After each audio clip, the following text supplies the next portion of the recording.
Dr. Ewen Cameron was president of the American and Canadian Psychiatric Associations. He ran the Allen Memorial Institute, which was founded in 1943 with funds from the Rockefeller Foundation.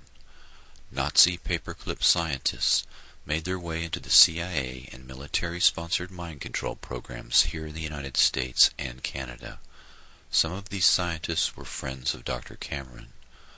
Money for Dr. Cameron's operation came from the CIA and was funneled through the Cornell Society for the Investigation of Human Ecology. The systematic annihilation or depatterning of a subject's mind and memory was accomplished with overdoses of LSD, barbiturate sleep for 65 days at a stretch, and electroshock therapy at 75 times the recommended dosage. Psychic driving, the repetition of a recorded message for 24 hours a day, programmed the empty mind. The Canadian government settled a class action lawsuit by 250 former patients of Dr. Cameron decades later, but no person or institution has ever been disciplined or punished for these activities. Linda MacDonald was 25 years old in 1963 when Dr. Cameron treated her for mild postpartum depression. She received 102 electroshock therapy treatments, 80 days of drug-induced sleep, and emerged completely depatterned, essentially like a newborn, totally incontinent, unable to state her name or recognize her husband and children. She had to relearn how to drive, cook, read, and use a toilet.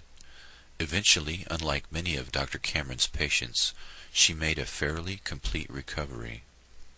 Dr. Cameron was the premier psychiatrist of the 20th century. He had studied Nazi scientists at the Nuremberg trials and later replicated many of their methods and sought their assistance in the race to control the human mind.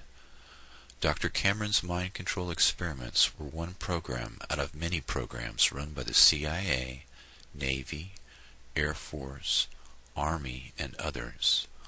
Although many parallel programs were occurring in the United States, none of them were ever discovered or prosecuted.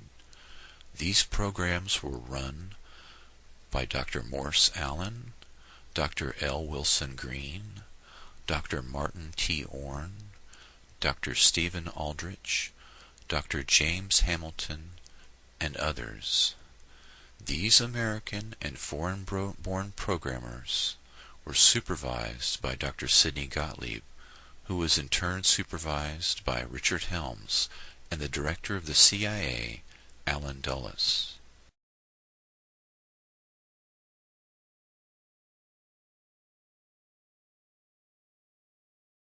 I was tired, I was depressed, my back was hurting.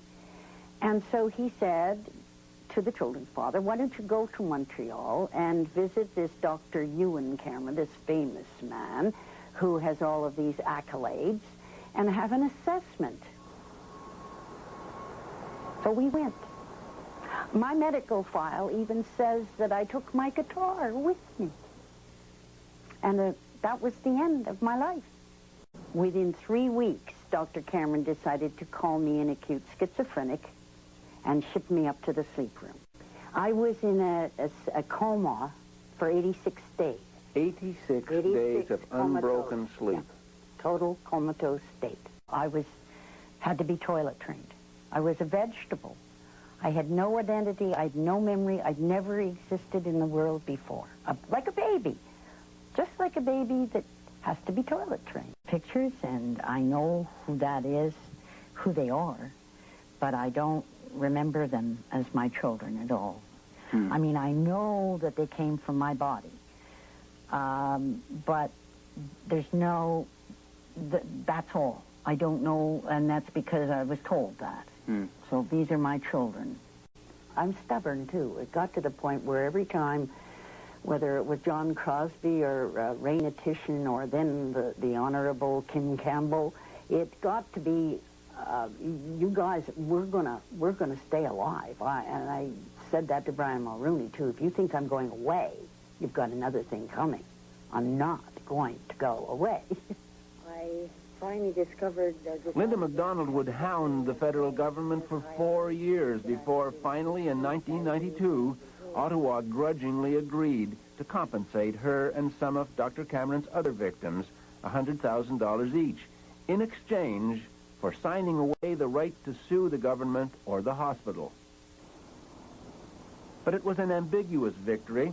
Ottawa refused to acknowledge any wrongdoing at the Allen, a conclusion backed up by a legal review of what happened there. It was an awful feeling to realize when I found this out that the man whom I had thought cared about what happened to me didn't give a damn.